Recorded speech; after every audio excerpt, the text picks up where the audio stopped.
Selamat sore menjelang malam, Anda kembali di Intimate Sharing Session dan kali ini bersama saya Nunung Stiani.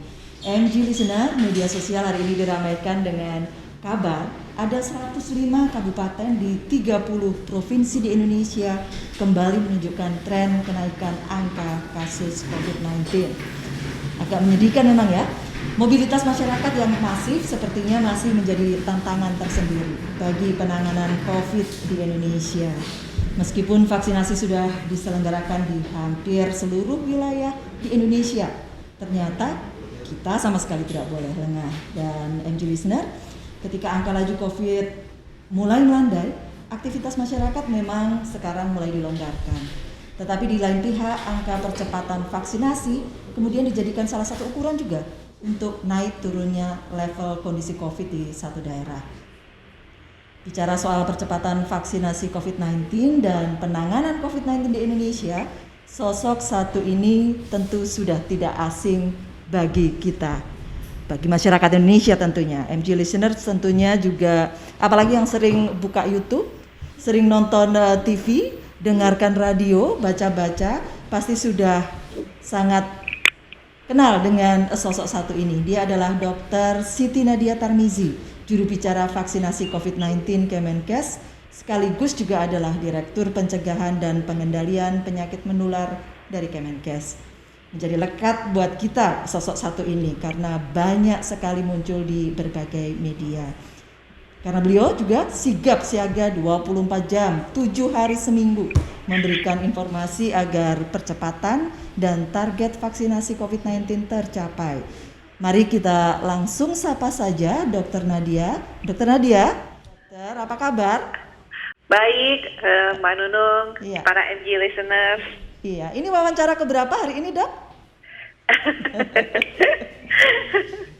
Tapi yang spesial baru kali ini kayaknya. Iya, terima kasih banyak dan MG Listener pasti juga sangat senang mendengarkan Dr. Nadia di sini, Dok. Ya. Apa susahnya jadi juru bicara vaksinasi? Susahnya, jangan susahnya ya, senengnya aja deh gitu. Baik. Ya. Ya. Artinya senangnya tuh kita bisa menyampaikan informasi yang terupdate dan juga mengklarifikasi situasi-situasi dan juga yang paling tentunya saya suka lakukan adalah bagaimana kemudian banyaknya berita-berita ya yang mungkin sifatnya hoax ya, seperti itu. Banyak berita hoax? Ya, itu sering sekali, apalagi kalau misalnya. Yang paling banyak apa, Dok? Yang paling banyak jadi soal, berita hoax yang jadi soal? Terutama vaksin ya. Bahkan pada waktu kasus kita kemarin sempat tinggi-tinggi itu, Mbak Nunung, MG Listeners, banyak sekali yang kemudian mengatakan misalnya obat COVID ini cukup dengan menghirup uap suatu produk tertentu. Kayu putih gitu ya? Iya, betul ya kan. Justru kan kalau Anda sudah merasakan tidak ada ataupun tidak merasakan adanya bau, maka dengan menghirup uap kayu putih ini bisa menyembuhkan. Nah, ini kan artinya sebenarnya pesannya ini kan adalah kalau kemudian kita sudah ada gejala seperti itu, sebaiknya kan kita harus memeriksakan diri untuk memastikan bahwa kita COVID atau tidak. Bukan justru tadi pesannya mencegah seperti itu ya. Jadi kalau kita bicara dukanya ya sedih kadang-kadang mendengarkan begitu banyak informasi-informasi yang kemudian membuat bingung masyarakat, termasuk juga vaksinasi dengan berbagai informasi tentang efek samping ya, yang kemudian membuat takut masyarakat untuk divaksin. Iya, masih banyak yang takut rupanya ya, Dok? Masih ya, walaupun tidak besar ya dengan kondisi sekarang ini. Kalau kita lihat ya, sudah 56% dari 208 juta itu mendapatkan dosis pertama. Dosis pertama ya dok, itu cukup banyak, luar biasa. Besar sekali. Besar itu sekali. jumlahnya, Kita tidak ya bayangkan kan? awalnya bisa secepat itu sekarang ini untuk laju vaksinasi. Dan sekitar 34% gitu ya dok ya yang sudah vaksinasi lengkap ya, 2 dosis ya. Betul. Jadi kalau kita bandingkan seperti negara Singapura ataupun negara Inggris sendiri itu penduduknya hanya 78 juta ya. Jadi bisa bayangkan dengan kita yang saat ini sudah bisa memberikan vaksinasi sampai dengan 160-an juta, itu kan sudah satu negara sendiri ya yang sudah lengkap dosis vaksinnya. Apalagi dengan luasan Indonesia yang demikian besar ya dok, dengan kesulitan daerah-daerah di Indonesia ini menjadikan laju vaksinasi sedemikian besar tantangan luar biasa gitu ya dok. Betul sekali, dan kita juga bukan negara penghasil atau produsen vaksin ya, jadi vaksin kita sangat tergantung dengan pengiriman vaksin dari produsen luar negeri, dan itu juga merupakan effort kita untuk bagaimana memastikan kedatangan vaksin tadi sesuai dengan jadwal yang sudah kita tentukan supaya kita tadi segera mencapai kekebalan kelompok. Ya, dok, tadi kalau sempat saya baca soal 105 kabupaten di 30 provinsi di Indonesia ini menunjukkan tren kenaikan angka COVID. Walaupun secara nasional laju angka COVID kita turun sebenarnya ya dok, melandai ya dok, tetapi ada 105 kabupaten yang kalau tidak salah di-mention ya kemarin menunjukkan kenaikan kembali angka COVID. Padahal vaksinasi sudah dilakukan luar biasa nih dok. Iya betul. Pertama kalau terkait vaksinasi kan tadi Pak Nunung sudah sampaikan ya, kita itu baru 35% nih 35% yang mendapatkan dosis vaksinasi secara lengkap. Dan yang kedua, walaupun terjadi peningkatan di 105 kabupaten kota, ini tentunya mengapa terus kita ingatkan ya, karena kita berharap ini akan menjadi kewaspadaan untuk kabupaten kota tersebut, karena kalau kita lihat bahwa terjadinya peningkatan kasus itu sangat mungkin bisa terjadi dikarenakan memang adanya pelonggaran aktivitas yang sudah kita lakukan ya. Otomatis kalau kemudian aktivitas masyarakat itu banyak yang kita izinkan ya, misalnya pusat perbelanjaan dibuka, kemudian tempat makan atau restoran juga sudah mulai beroperasi biasa, tempat pariwisata juga sudah dibuka. Pesawat sudah boleh 100% begitu ya dok ya? Iya, 100 pesawat sudah pada kapasitas 100% ya. Artinya pada kondisi-kondisi seperti itu pasti akan terjadi peningkatan kasus ya. Nah, sehingga ini perlu kita ingatkan bahwa ada beberapa, bukan hanya yang mengalami tren peningkatan, tapi dari 105 kabupaten kota itu ada beberapa kabupaten kota yang justru memang belum menunjukkan tanda penurunan, walaupun dia kasusnya jumlahnya kecil ya. Kita tahu seperti misalnya Nagan Raya, Kepulauan Meranti, Bangka Selatan, bahkan kota Jakarta Timur dan kota Depok, kota Bekasi itu yang belum menunjukkan tanda penurunan dari kasus COVID-19, walaupun sudah sangat rendah ya dibandingkan sebelumnya, tapi trennya itu belum terjadi tren penurunan kasus COVID-19. Nah, ini artinya menjadi kewaspadaan ya, bagaimana kemudian kita memastikan pada saat kasus yang saat ini antara 400 sampai 600 per hari itu tetap terus kita tekan, dan kita ingatkan kabupaten kota yang masih belum ada tren penurunan dibandingkan minggu lalu, ini artinya harus bekerja keras untuk kemudian meningkatkan testing dan tracingnya. Ya, saya ingat kemarin itu pada saat update untuk PPKM ya dok, beberapa wilayah di sekitar Jakarta memang laju vaksinasinya juga tidak sesuai dengan target yang ditetapkan begitu.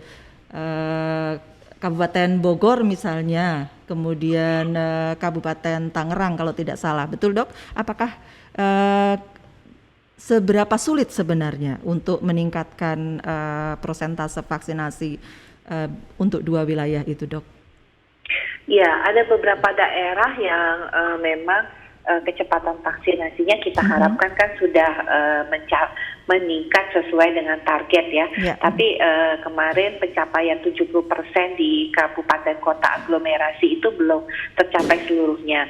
Nah, untuk kota Bogor sendiri dan Kabupaten Bogor sendiri ini juga memiliki tantangan ya. Artinya kalau kota sih relatif tidak sulit, tetapi untuk kabupaten mencapai masyarakat kan kadang-kadang juga mereka tadi ya yang termakan hoax itu tidak mau vaksin, sehingga memang harus dilakukan pelayanan vaksinasi itu door to door. Nah, kabupaten itu juga karena cukup luas seperti Kabupaten Bogor itu juga merupakan tantangan untuk pemberian vaksinasi karena memang jarak antar satu rumah atau satu desa ke desa lainnya cukup jauh, berbeda dengan kondisi yang di urban ya. Kalau di rural kan memang berbeda. Jadi ini tantangan juga ya, di mana tentunya kita sebenarnya masih berkonsentrasi untuk percepatan vaksinasi dan tentunya dengan jumlah vaksinator di puskesmas yang jumlahnya tidak banyak, ini yang menjadi tantangan untuk mengakses terutama percepatan di daerah-daerah dengan tadi kondisi transportasi serta jarak yang jauh antar satu rumah penduduk ke penduduk lainnya. Ya, sementara di sebagian masyarakat yang lain sekarang sudah bicara soal booster ya Dok ya. Ada satu sisi yang masih agak sulit, di sisi lain orang sudah bicara soal wah kita semua perlu booster. Kita perlu booster nggak sih Dok?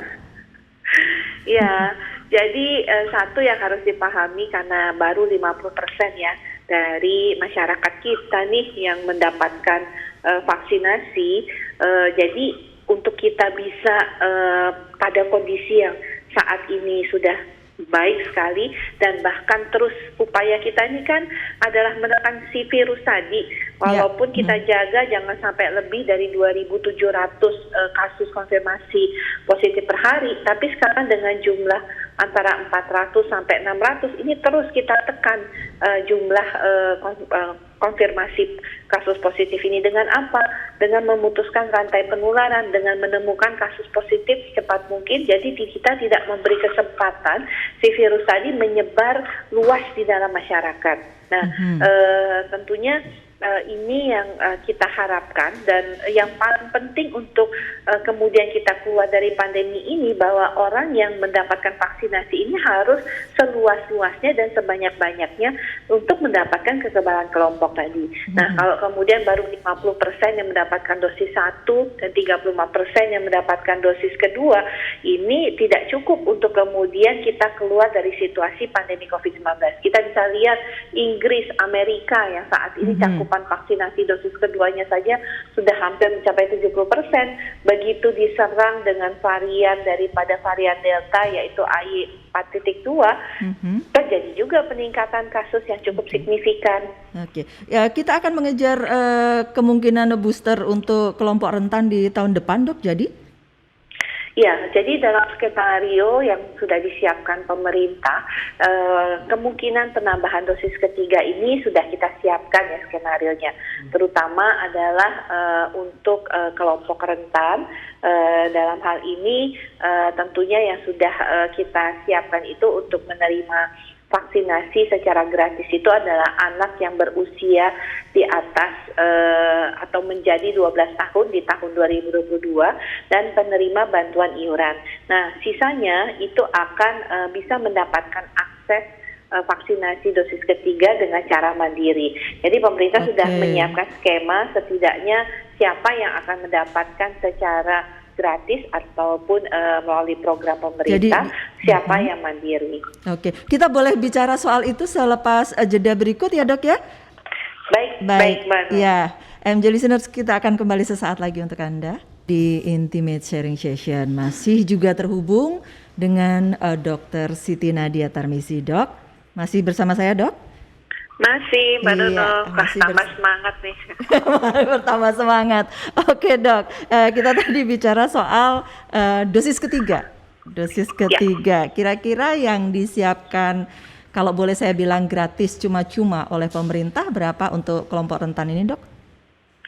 Iya, jadi kalau kita lihat perhitungan awal untuk penyediaan dosis ketiga ini yang sudah dihitung oleh kita itu kurang lebih ada sekitar 100 sampai dengan 120 juta ya dosis ya. Tapi tentunya ini berdasarkan tadi jumlah PBI dan jumlah anak yang akan berusia 12 tahun nanti di tahun 2022. Tapi tentunya kita melihat kondisi ke depannya karena sampai sekarang ini uji klinis daripada dosis ketiga itu sendiri juga belum selesai ya.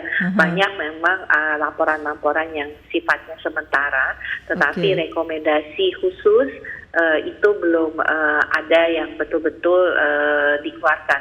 WHO sendiri mengatakan walaupun mereka merekomendasikan untuk pemberian tambahan vaksin Sinovac pada kelompok-kelompok rentan ya seperti lansia atau orang yang memiliki kelainan imunitas tubuh, tetap mereka mengatakan itu dilakukan setelah vaksinasi mencapai angka yang cukup tinggi ya, baru kemudian mempertimbangkan pemberian vaksinasi dosis ketiga. Tadi kuncinya sebenarnya ini sih Mbak Nunung dan Angelin benar adalah kita ini tidak akan bisa keluar, kita tidak bisa kemudian menurunkan jumlah kasus COVID-19 ini kalau kita tidak bersama-sama. Jadi kuncinya itu.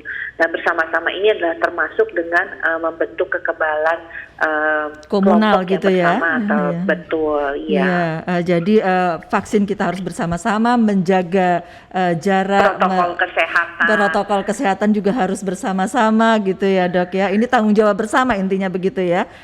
Betul, tidak bisa ada yang sehat sendiri. Betul, karena satu orang yang membawa satu virus dia akan cepat sekali menyebar luaskan kepada orang lain. Kita bisa bayangkan ya kalau seorang yang positif itu berada di tempat publik dan dengan aplikasi Peduli Lindungi kan sudah bisa kita cegah kurang lebih 24.000 kasus untuk tidak beraktivitas di tempat publik. Apalagi kalau COVID ini kan nggak ada gejala ya Mbak Nunung ya. Jadi kadang-kadang kita tidak tahu nih orangnya positif atau enggak gitu ya. Dok, yang sudah disuntik dengan dosis ketiga itu kan para tenaga kesehatan. Betul. Hasilnya gimana Dok? Ada evaluasi nggak? Ya, jadi penyuntikan dosis ketiga itu kita lakukan kemarin mengantisipasi terjadinya peningkatan kasus yang terjadi di bulan Juli ya, karena pada saat itu kasus itu jumlahnya sangat banyak dan dalam waktu sangat cepat ya, sehingga tentunya Vaskes pada waktu itu kewalahan, bahkan tenaga kesehatan pun banyak yang menjadi positif dan akhirnya mereka tidak bisa memberikan pelayanan ya, karena mereka juga harus melakukan isolasi, melakukan karantina kan karena kondisi tersebut. Nah dengan pertimbangan itulah karena pada waktu itu kita takut bahwa peningkatan kasus ini cukup lama sehingga diputuskan untuk pemberian proteksi kepada tenaga kesehatan. Kalau sekarang sih kita sudah relatif ya, karena memang kasusnya semakin turun ya. Dan jarang sekali kita mendengar kasus positif pada tenaga kesehatan. Walaupun proses untuk pemberian vaksinasi dosis ketiga pada tenaga kesehatan ini kan belum selesai seluruhnya ya, belum ya. Tapi ada cek untuk tes imunitasnya nggak Dok ya kepada tenaga-tenaga kesehatan yang sudah diberikan dosis ketiga ini? Oh, kan kita tidak menganjurkan ya melakukan pemeriksaan antigen pasca penyuntikan, karena memang yang diukur pasca penyuntikan atau yang kalau kita lihat bahwa untuk mengetahui berapa besar antigen yang timbul atau sebenarnya antibodi ya, sebenarnya bukan antigen, antibodi yang timbul di dalam kita pasca vaksinasi itu pemeriksaannya sedikit berbeda dengan pemeriksaan yang saat ini banyak dilakukan di laboratorium karena di laboratorium yang saat ini pemeriksaan antibodi itu hanya mendeteksi satu jenis protein saja, sementara sebenarnya kalau dari sistem kekebalan tubuh kita itu banyak sekali faktor-faktor yang distimulus atau dirangsang oleh antigen yang disuntikan tadi, dan mengukur yang kita sebut sebagai netralisir ya, itu hanya di laboratorium tertentu, salah satunya adalah laboratorium di Bio Farma dan di laboratorium penelitian di Eijkman ya, dan itu biasa harganya atau biayanya jauh sangat besar. Iya, kalau tidak salah saya pernah dengar Menteri Kesehatan itu menyatakan bahwa akan ada tes ya, serologi survei Oh gitu ya. ya, Dok. Bisa dijelaskan soal itu, Dok? Iya, jadi serologi survei itu adalah salah satu ya upaya kita untuk mengukur eh, bagaimana efektivitas daripada vaksin yang ada di dalam masyarakat ya. Jadi akan dibuat seperti nanti ya di akhir tahun pada saat ya hampir mungkin 70% atau 80% sudah mendapatkan vaksinasi ya. Karena kalau kita ukur serosurvei sekarang kan tidak akan berdampak karena yang mau kita ukur tuh bagaimana efektivitasnya di dalam masyarakat. Jadi 70% untuk dosis kedua ya, Dok? Atau Iya bagaimana? betul, Ya, jadi oke, 70% ya. daripada masyarakat itu sudah mendapatkan proteksi lengkap, maka kita akan bisa melihat bagaimana proteksi daripada vaksin tersebut dan bagaimana apakah ada penurunan efikasi ya yang ada di dalam kekebalan kelompok dalam masyarakat tersebut. Nah, ini yang tentunya yang memang sudah kita rencanakan bersama dengan Kementerian Dalam Negeri untuk melakukan secara rutin pengukuran daripada efikasi daripada vaksin ini yang kita sebut sebagai serosurvei tadi. Nah, harapannya ini bisa memonitoring ya apakah kemudian nanti kadar ataupun efikasi daripada vaksin ini benar-benar sudah turun pada angka yang sangat rendah sehingga memang harus dilakukan booster ataupun penambahan dosis berikutnya. Jadi itu juga kemudian bisa menjadi landasan apakah perlu di dosis ketiga diberikan secara masif gitu kepada masyarakat Indonesia? Ya betul, jadi nanti kalau memang penurunan itu terjadi pada masyarakat umum, mungkin pertimbangannya adalah kita harus memberikan vaksinasi tambahan ini bukan hanya pada kelompok-kelompok rentan saja, tapi justru juga kepada seluruh sasaran vaksinasi. Bahkan juga kalau sudah sangat rendah kemungkinan untuk pemberian vaksinasi ulang ya artinya dari dosis pertama ke dosis kedua itu juga menjadi sesuatu yang harus kita lakukan tentunya. Vaksinasi ulang ya, artinya mulai lagi dari awal gitu ya, Dok? Mulai dari dosis pertama dan dosis kedua. Iya, betul. Kalau ini kan dosis tambahan saja ya. Dosis ketiga tadi kan hanya sifatnya dosis tambahan. Nah, tapi nanti kalau memang kalau kita lihat ini dibutuhkan ya harusnya nanti kita untuk mengetahui prevalensi antibodi tadi ya, kita akan lihat bagaimana angkanya dan nanti ini akan menentukan kebijakan untuk pemberian vaksinasi berikutnya. Jadi itu nanti hasilnya sekitar bulan Desember begitu, betul Dok? Iya betul. Nah, karena kemungkinan pelaksanaannya itu kita berharap 70% kan minimal mendapatkan dosis. Kalau sekarang ini 35% ya Dok ya, jadi masih 35% lagi yang harus dikejar. Dok, saya tuh agak takjub gitu Dok. Dari tadi Dokter Nadia ini menjawab dengan lancar semua hal gitu. Hafal Dok semuanya atau karena tiap hari ditanya berbagai hal tentang vaksin tentang COVID jadi hafal di luar kepala atau bagaimana Dok? Iya, jadi karena memang sudah tugas ya Mbak Nunungnya dan prinsipnya sesuai dengan apa yang menjadi diamanahkan kepada saya bahwa untuk tentunya supaya masyarakat tidak bingung dan kemudian juga untuk teman-teman media bisa mendapatkan klarifikasi dengan jelas. Kementerian Kesehatan tentunya ingin membuat satu informasi ya sehingga tidak muncul dengan berbeda-beda informasi dan juga teman-teman jurnalis tidak susah untuk mencari narasumber dan itu adalah tadi kalau kembali ke pertanyaan awal ya bagaimana dukanya ya itu saya kalau bangun pagi sudah harus siap-siap dengan beberapa pertanyaan bahkan belum bangun pun sudah ada di WhatsApp saya pertanyaan dari teman-teman jurnalis tapi ya alhamdulillah ya dengan kesabaran juga karena kadang-kadang saya tidak bisa juga langsung menjawab dan dengan pengertian dari teman-teman jurnalis ya komunikasi ini bisa terjalin dengan baik ya.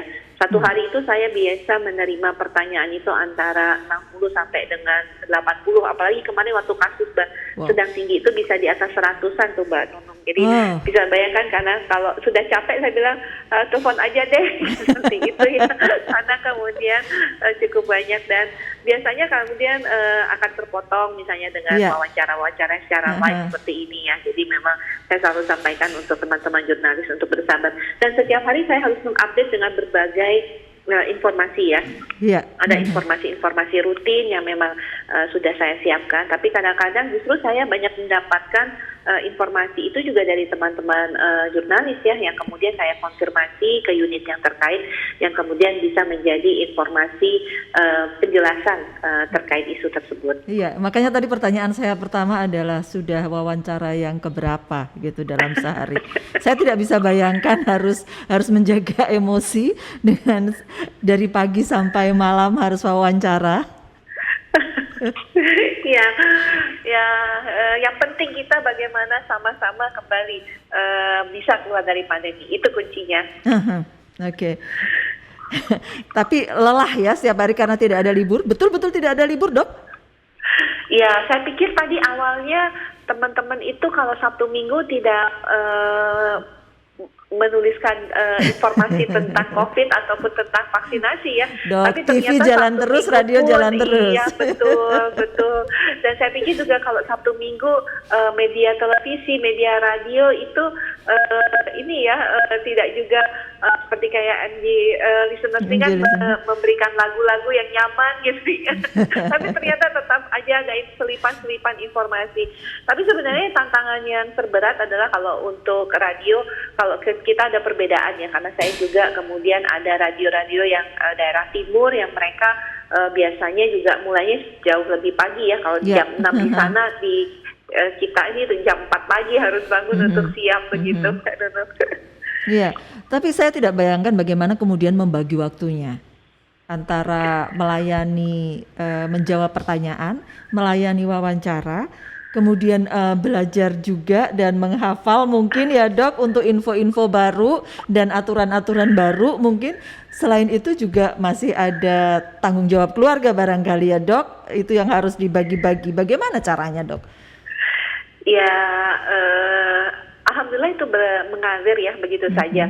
Bukan hanya tugas sebagai juru bicara, tapi saya juga memiliki beberapa tugas untuk menjalankan program ya, yang harus juga kita kerjakan ya, seperti program di Kemenkes ya Dok ya? Iya betul, program HIV. Ya, insya Allah sih yang penting bisa dikomunikasikan ya, baik juga dengan keluarga, baik juga dengan teman-teman media, bahwa kalau saya delay respon itu bukan berarti tidak mau menjawab ya, kecuali kalau sesuatu yang memang tidak bisa dijawab begitu ya Mas ya. Tapi biasanya kemudian kalau diingatkan kembali kadang-kadang kan tertumpuk ya pesannya itu. Jadi kalau misalnya sempat mengirimkan pagi hari, kemudian siang hari baru tidak saya respon, ya mungkin biasanya teman-teman media mengingatkan kembali dan saya upayakan untuk menjawab. Ya mengalir begitu saja ya, mungkin seperti itu. Kalau lagi bosan atau lagi capek, apa yang kemudian Dokter Nadia lakukan? Biasanya istirahat. Paling enak sekarang karena orang-orang juga sering berbicara bahwa di zaman pandemi COVID-19 ini nonton drakor itu paling asik ya. Jadi saya coba-coba juga itu nonton drakor, walaupun saya nggak pernah selesai itu ya. Oke. Jadi apa yang sempat ditonton? Jadi sepertinya banyak judul film-film drama-drama Korea yang kemarin juga sempat hits ya. Tapi saya juga tidak sampai selesai menyelesaikan, hanya paling 1, 2, 3 episode kemudian terhenti. Walaupun dorongan untuk menonton menyelesaikan itu cukup besar ya, tapi itu sudah cukup menjadi hiburan begitu ya Dok ya. Ya.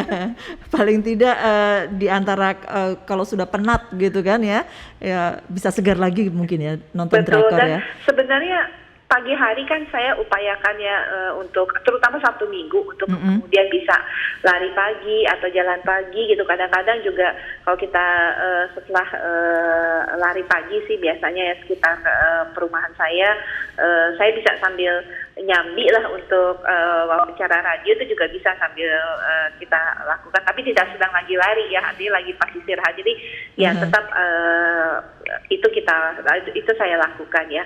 Selain ada waktu-waktu tertentu kebetulan anak-anak suka masak ya, karena masa pembelajaran jarak jauh ini yang kemudian kita lakukan. Okay. Yang simpel-simpel aja, Mbak. Pokoknya bisa mengalihkan perhatian dari kepenatan begitu ya, Dok? Betul. Kalau sudah terlalu capek, saya juga mungkin tidak bisa menerima semua wawancara ya, karena nanti kan tidak konsentrasi, malah jadi apa yang ditanya juga bisa salah seperti itu. Pernah diwawancara sampai marah begitu, Dok? Atau jengkel? Ya ada beberapa mungkin, tapi mungkin maksudnya itu bukan membuat kita marah ya. Jadi kalau saya melihat mungkin seperti pada waktu kasus yang cukup tinggi ya kemarin di bulan Juli, tenaga kesehatan juga lelah, masyarakat juga susah mencari tempat perawatan, harus mengantri. Kita bisa memahami ya kondisi tersebut ya. Artinya kalau saya melihat kita tidak harus menanggapinya itu sebagai suatu emosi ya, karena kemudian itu tidak akan menyelesaikan masalah. Jadi kita mencoba memahami dan berada pada posisi mereka dan mencoba ya menjelaskan tentunya dari apa yang menjadi pertimbangan pemerintah khususnya Kementerian Kesehatan supaya bisa terkomunikasi dengan baik lah seperti itu. Iya, memang tidak terbayangkan pada saat puncak kedua kemarin ini ya, Dok ya, luar biasa Juli, memang. Iya, tidak terbayangkan bagaimana kemudian sarana kesehatan kita, saya boleh bilang nyaris lumpuh begitu ya, karena menerima pasien yang begitu besar gitu, begitu banyak. Iya, betul. Dan di sisi lain kita harus tetap memberikan semangat ya kepada tenaga kesehatan, walaupun kemudian kan tenaga kesehatan itu juga sempat dikatakan bahwa tidak bisa memberikan pelayanan yang terbaik pada saat kondisi tersebut ya. Jadi kita cobakan membangkitkan optimisme lah kalau di tengah-tengah kesulitan yang luar biasa yang terjadi kemarin. Dan juga kadang-kadang kita juga sebenarnya kita sudah sering kali ya mengingatkan untuk masyarakat jangan pernah kendor protokol kesehatan.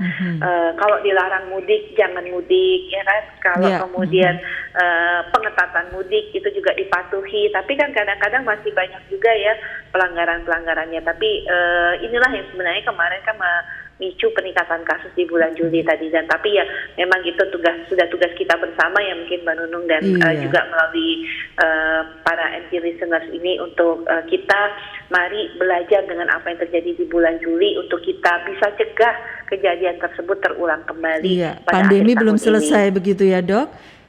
Betul. Jadi kita masih harus berhati-hati, kita bersama-sama menjaga supaya kita tetap sehat begitu ya, Dok. Dan betul, tetap waspada, jangan euforia ya. Dan kita pertahankan kondisi yang saat ini sudah baik. Oke, iya, Dok. Kalau kita bicara soal mencegah, kemudian kita khawatirkan ini sekarang gelombang ketiga ya gitu ya, Dok ya. Iya, dan kemudian menggalakkan vaksinasi. Vaksinasi untuk anak-anak bagaimana, Dok, ini? Untuk 5 sampai 11 tahun.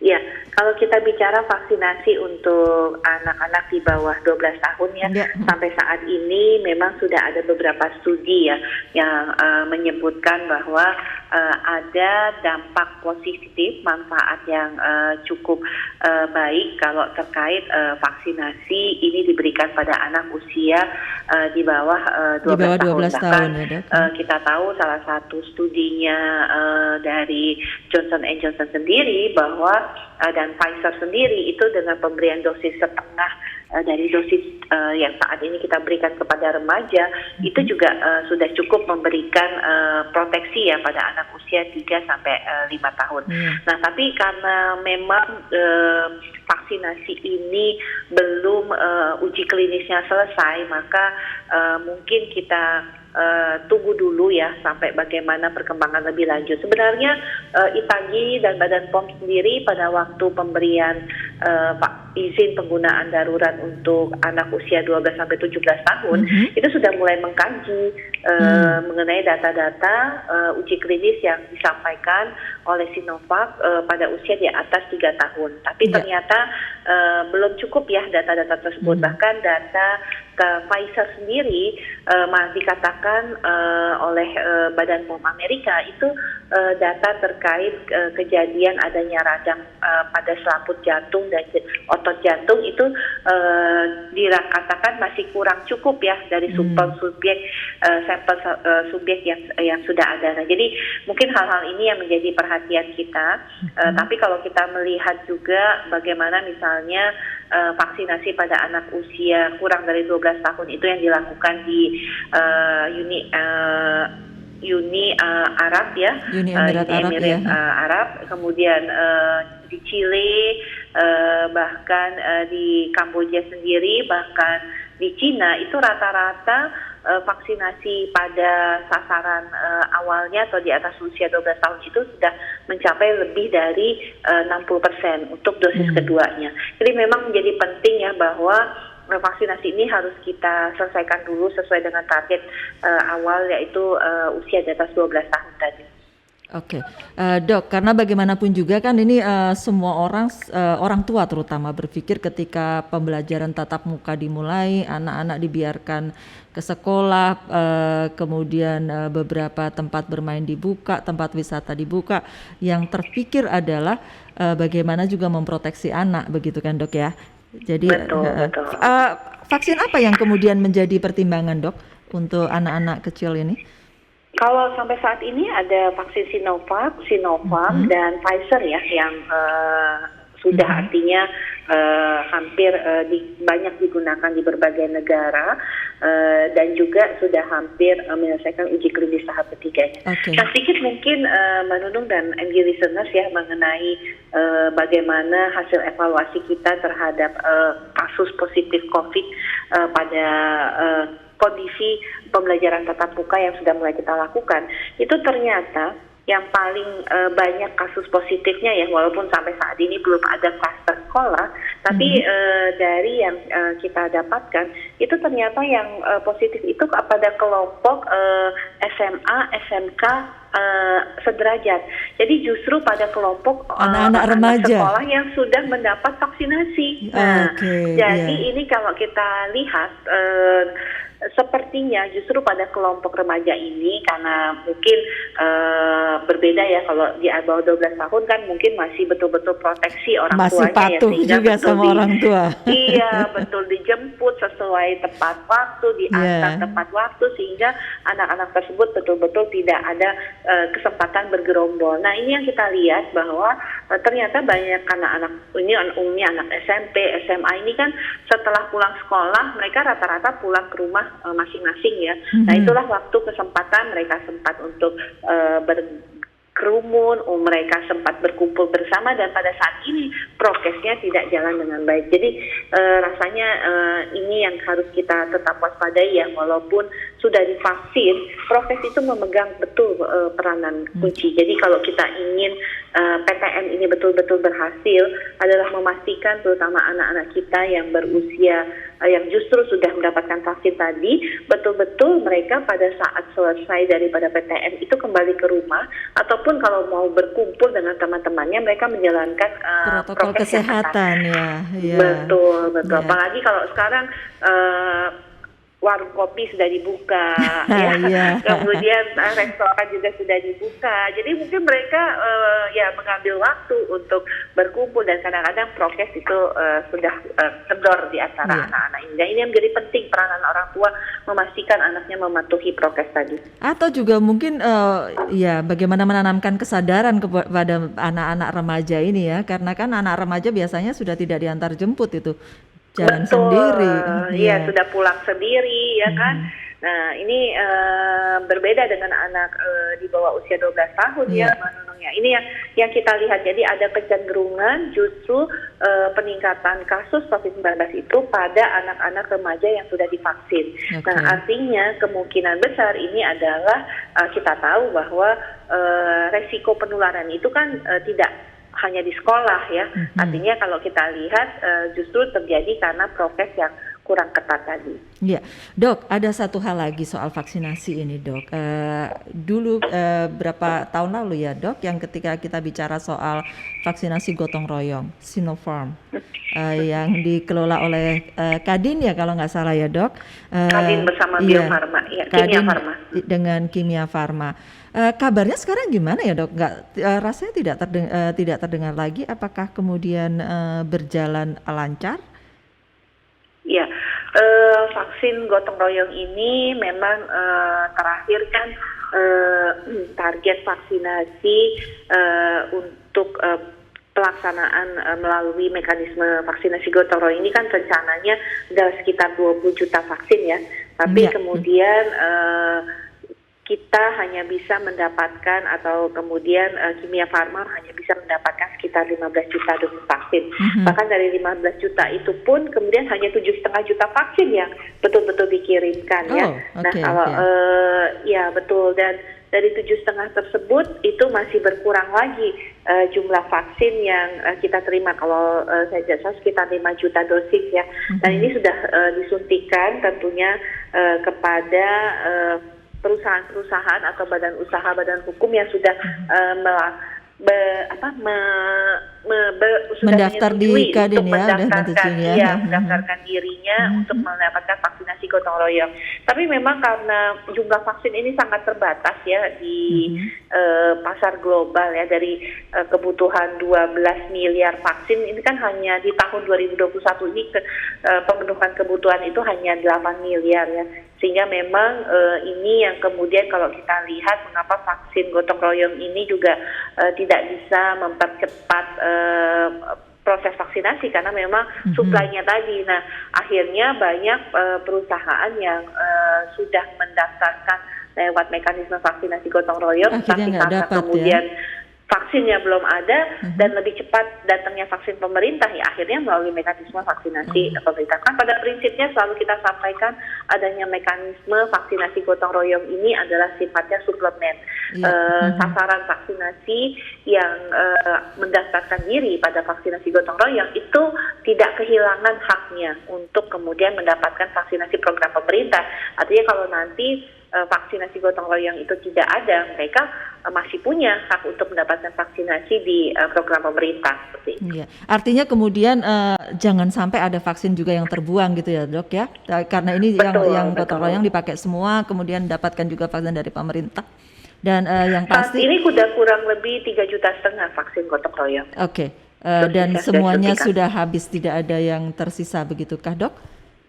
Masih ada beberapa yang masih dalam proses ya, tetapi sudah hampir 80% sudah tersuntikan. Oke, Dok, yang pasti kalau sekarang kita bicara soal vaksin yang kita punya sekarang, seberapa banyak vaksin yang terdeteksi terbuang, Dok? Kalau kita lihat sebenarnya dalam perhitungan logistik vaksin ya, selalu ada yang kita sebut sebagai wastage rate ya. Wastage rate itu dalam perhitungan WHO pun itu antara 5-15%. Karena kita tahu misalnya dalam satu vial itu bisa saja rata-rata kan untuk 10 ataupun tergantung ya, kalau seperti Moderna itu untuk 6 orang ya, kemudian untuk Moderna kalau saya tidak salah 15 orang atau 14 orang, saya lupa persis ya, tetapi lebih dari rata-rata 10 orang. Nah kadang-kadang ada yang mungkin pengambilan CC-nya itu agak berlebih sedikit ya, sehingga mungkin hanya bisa untuk 8 atau 9 orang. Nah ini yang artinya dosis itu secara rata-rata kita hitung satu vial itu adalah untuk 10 ataupun juga untuk 15 atau 6 orang tergantung vialnya itu ya. Tapi tadi wastage rate tadi masih bisa ditolerir sampai dengan 15% ya. Kondisi misalnya pecah atau kan? Atau kemudian pada saat pengiriman pada gitu ya. Pengiriman ada yang pecah atau kemudian pada saat membuka kemasan itu kemudian tumpah atau juga mengambilnya kemudian pecah ya, karena itu kan hal-hal yang di luar dari yang kita bisa kita duga ya. Jadi kalau sampai sekarang dari hasil pemantauan kita wastage rate rata-rata sampai tingkat nasional itu masih sekitar 4 sampai dengan 5% ya. Jadi masih di bawah. Masih dalam jumlah yang artinya bisa ditolerir gitu ya, Dok? Ya, betul. Oke, Dokter Nadia, terima kasih banyak sudah meluangkan waktu untuk AMG Network dan bicara dengan AMG listeners. Terima kasih, Dok, untuk sharingnya, Dok. Habis ini masih ada wawancara lagi, Dok? Kalau nggak wawancara ada rapat. Baik. Salam sehat, Dok. Sukses selalu. Terima kasih. Terima kasih juga. Mari pamit. Selamat malam. Assalamualaikum. Waalaikumsalam warahmatullahi wabarakatuh.